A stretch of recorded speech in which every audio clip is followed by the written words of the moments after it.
America మరొక్కసారి రష్యాని బెదిరిస్తోంది. తాజాగా America అధ్యక్షుడు ట్రంప్ ఏదైతే తో ఆహ్, ఏది నిస్సైనిక ఒప్పందం అందులో భాగంగా డొనెట్స్క్ ప్రాంతం మొత్తాన్ని కూడా ఉక్రెయిన్ క్లియర్ చేసేటట్టు, అదే సందర్భంలో రష్యా ఇకపైన ఉక్రెయిన్ ఆక్రమణను ఆపేసేటట్టు ఇప్పటిదాకా ఆక్రమించుకున్న ప్లేసెస్ రష్యా దగ్గరే ఉంచుకుంటుంది. అట్లాగే డొనెట్స్క్‌లో ఉన్న మిగతా 20% భూభాగాన్నేమో ఉక్రెయిన్ స్వచ్ఛందంగా వదులుకోవాలి. అంతకుముందు వదులుకున్న క్రిమియాను కూడా రష్యాలో అంతర్భాగం అని ఒప్పుకోవాలి.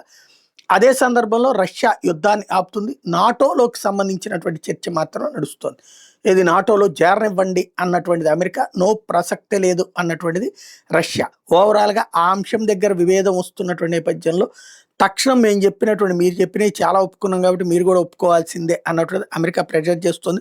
పుతిన్ గనక అంగీకరించకపోతే శాంతి ఒప్పందం మీద మరిన్ని ఆంక్షలు అన్నటువంటి హెచ్చరిక జారీ చేసింది. ఇంతకుముందు చాలా ఆంక్షలు పెట్టారు. కానీ రష్యా ఏమీ పీకలేకపోయారు. కాకపోతే మళ్ళీ బెదిరింపులు అయితే చేస్తున్నారు.